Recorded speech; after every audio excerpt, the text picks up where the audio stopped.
bahas soal cerita, sekarang ternyata saya baru lihat di buku Bang Soal ini ada juga tentang undang-undang kebidanan, dan terus terang ini bisa ngasih pengetahuan baru juga buat saya. Ternyata ada undang-undang kebidanan juga yang masuk dalam ujian soal P3K. Nah, saya bantuin bacain ya, siapa tahu ada yang bisa membantu teman-teman yang akan ujian P3K.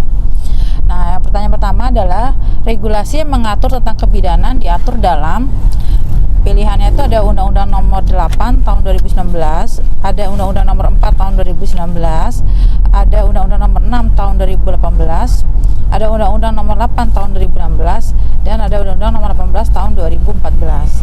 Nah, jawabannya adalah B.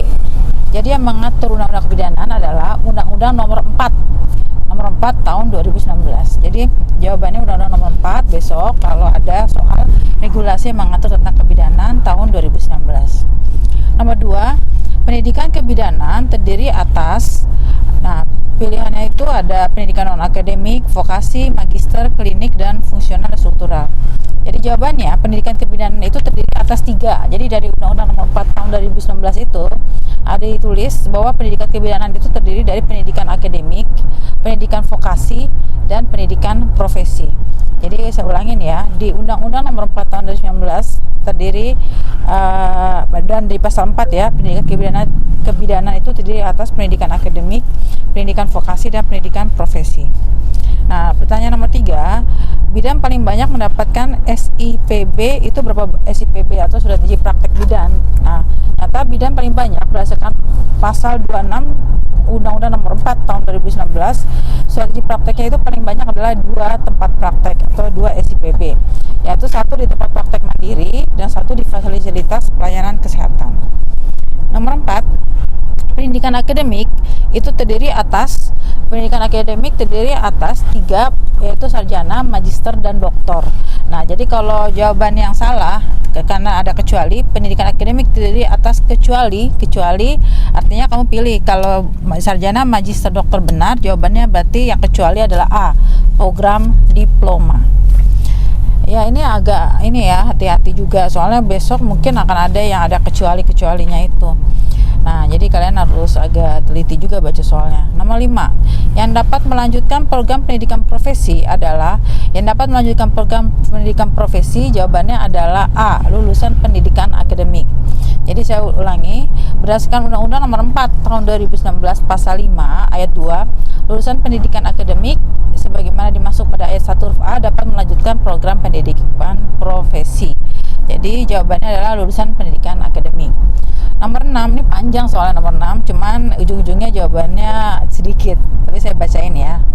Nomor 6, kebidanan adalah segala sesuatu yang berhubungan dengan bidan dalam memberikan pelayanan kebidanan kepada perempuan selama masa hamil, sebelum hamil, masa hamil, persalinan, pasca persalinan, masa nifas, bayi baru lahir, bayi, balita, anak prasekolah, termasuk kesehatan reproduksi perempuan dan keluarga berencana sesuai dengan, panjang banget ini, jadi kayak isi pasal gitu, dan ujung-ujungnya kita harus nebak apa ujung dari pasal itu. Dan pilihannya adalah A, tugas dan wewenangnya, B, jabatan dan gelarnya, C, tugas dan jabatannya, D, sumpah bidan, E, keikhlasan tanpa pamrih. Kalau kita nggak pernah baca, kita pasti bingung karena semuanya kan kayaknya benar ya. Jadi jawabannya yang benar sesuai pasal itu kan pasal nggak bisa diubah. Jadi jawaban benar kebidanan itu yang banyak adalah bla bla bla bla, itu terakhir adalah tugas dan wewenangnya. Jadi sesuai dengan Undang-Undang Nomor 4 Tahun 2019 Pasal 1 Ayat 1, definisi kebidanan itu yang seperti saya sebutin tadi, dan ujung akhirnya adalah A, tugas dan wewenangnya. Yuk kita lanjut lagi ya ke nomor 7. Nomor 7 pertanyaannya adalah penyelenggaraan kebidanan berasaskan kecuali. Ya, hati-hati, besok ada juga nih bakalan soal-soal yang ada kecualinya. Penyelenggaraan kebidanan berasaskan kecuali, jawabannya adalah E, berdasarkan kesejahteraan. Jadi berdasarkan Undang-Undang Nomor 4 ya, Undang-Undang Kebidanan, saya ulangi lagi, adalah Undang-Undang Nomor 4 Tahun 2019.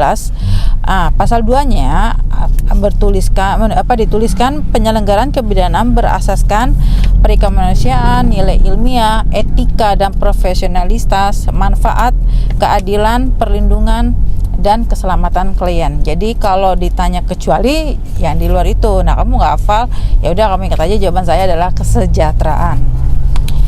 Pertanyaan nomor 8, yang tidak termasuk tujuan pengaturan penyelenggaraan kebidanan, yang tidak termasuk. Jadi ya sama dengan kecualinya dari tujuan pengaturan penyelenggaraan kebidanan. Dan jawabannya ini agak rumit banget dan saya nggak nyangka. Jawabannya adalah meningkatkan kualitas bidan. Karena pilihan-pilihan jawabannya seperti benar semua, yang tidak termasuk kan berarti kesannya yang salah itu dari penyelenggaraan kebidanan. Jawaban yang lainnya itu adalah meningkatkan mutu pendidikan bidan, itu benar. Meningkatkan mutu pelayanan kebidanan, itu juga benar. Yang ada mutu-mutu itu benar semua. Terus yang memberikan perlindungan dan kepastian hukum kepada bidan dan klien, itu benar. Dan meningkatkan derajat kesehatan masyarakat, terutama kesehatan ibu, bayi baru lahir, bayi balita dan anak prasekolah juga benar. Jadi yang nggak termasuk tujuan pengaturan kebidanan adalah justru meningkatkan kualitas dari bidan itu sendiri. Jawabannya adalah C. Saya nggak bisa nganalisa ini karena menurut saya ini adalah soal-soal hafalan ya. Jadi kalau saya syukur-syukur teman-teman besok ada soal seperti ini dan persis banget pertanyaannya, karena ini kan hafalan jadi nggak bisa di analisa seperti kita bahas soal cerita kemarin. Oke, saya baca lagi ya soal berikutnya, nomor 9. Pendidikan vokasi merupakan program pendidikan vokasi. Ternyata jawabannya kalau ada vokasi, jawabannya adalah diploma 3 sesuai dengan Undang-Undang Nomor 4 Tahun 2019 Pasal 6 Ayat 1. Pendidikan vokasi sebagaimana dimaksud dalam Pasal 4 huruf B merupakan program diploma 3 kebidanan. Jadi vokasi, ingat-ingat kata kuncinya, saya ajarin sama kalian harus cepat hafal kata kuncinya karena ini masalahnya adalah kalian bersaing sama waktu. Jadi kalau ada kata vokasi ingat D3. Nomor 10. Mahasiswa kebidanan pada akhir masa pendidikan vokasi atau pendidikan profesi harus mengikuti uji kompetensi yang bersifat nasional yang diselenggarakan oleh kecuali, ada kecualinya lagi untuk nomor 10. Jadi kecuali itu berarti yang bukan penyelenggara ujian kompetensi nasional. Dan jawabannya adalah D, kampus yang menyelenggarakan ujian kompetensi. Aduh, benar-benar bingung banget ya. Jadi yang menyelenggarakan ujian kompetensi adalah pertama, perguruan tinggi bekerja sama dengan organisasi profesi. 2, lembaga pelatihan tenaga kesehatan. Lalu yang ketiga, lembaga sertifikasi profesi tenaga kesehatan yang terakreditasi. Jadi jawaban yang salah justru yang tidak menyelenggarakan ujian kompetensi adalah kampus yang menyelenggarakan ujian kompetensi. Kalau kalian nggak pernah dengar soalnya, pasti kalian lihat menyelenggarakan ujian kompetensi ya pasti kampusnya dong. Berarti kalian nggak akan jawab ini, gitu. Padahal itu yang salah. Jadi yang kecualinya adalah kampus yang menyelenggarakan ujian kompetensi.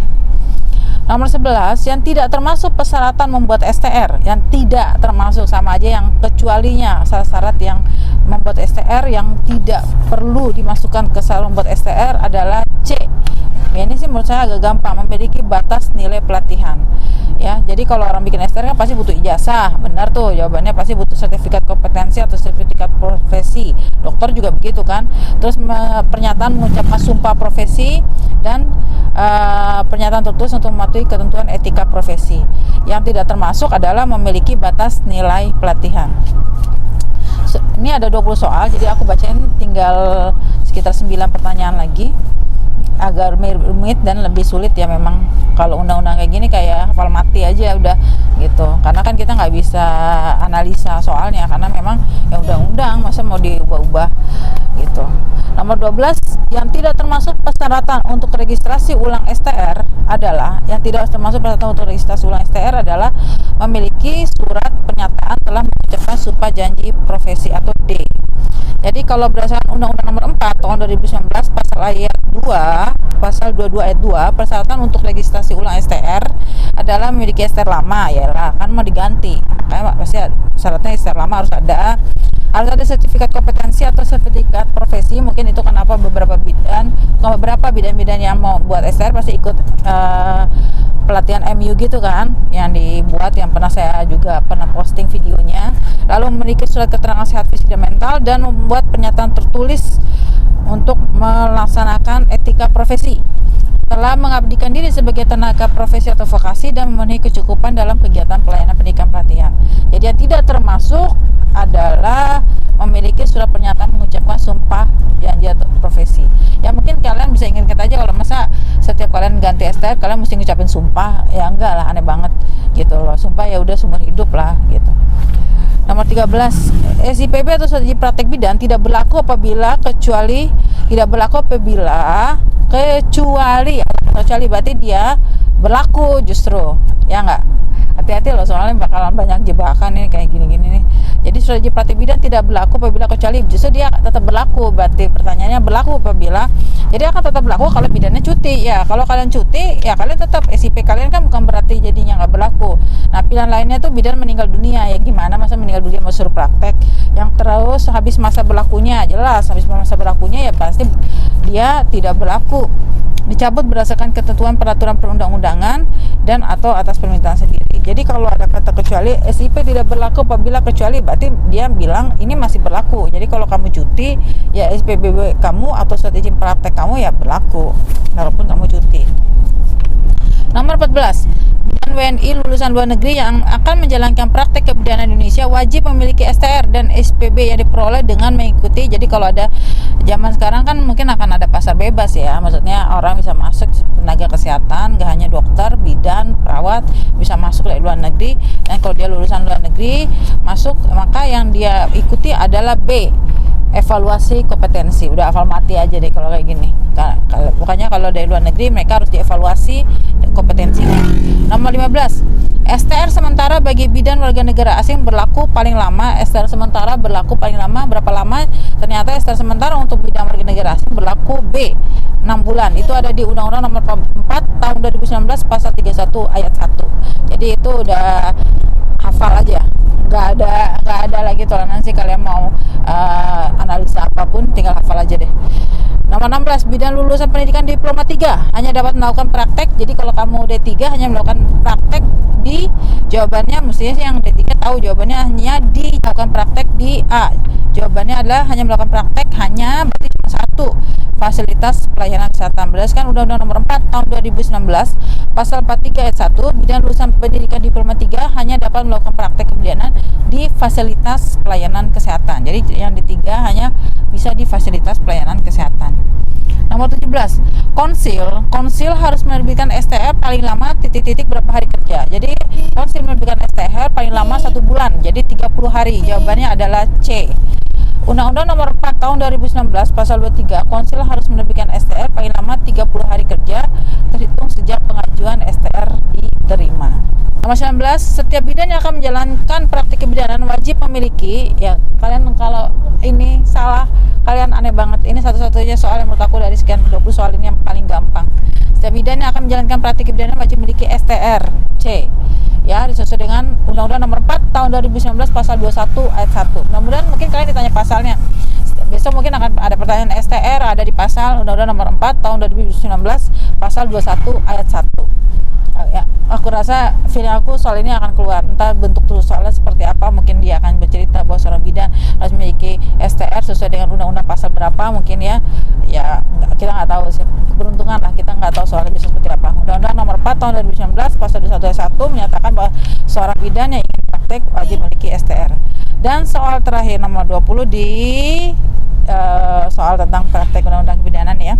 Bidan warga negara Indonesia lulusan luar negeri yang telah memperoleh surat keterangan lulus evaluasi kompetensi, ingat kan kalau mereka dari luar negeri tadi jawabannya harus dilakukan evaluasi kompetensi, maka dapat memperoleh B, STR. Jadi kalau ada besok pilihan jawaban dan kamu buru-buru dan kamu kayak kehabisan waktu, kalau ada jawab STR kamu buletin aja deh STR kayaknya. Itu jawabannya.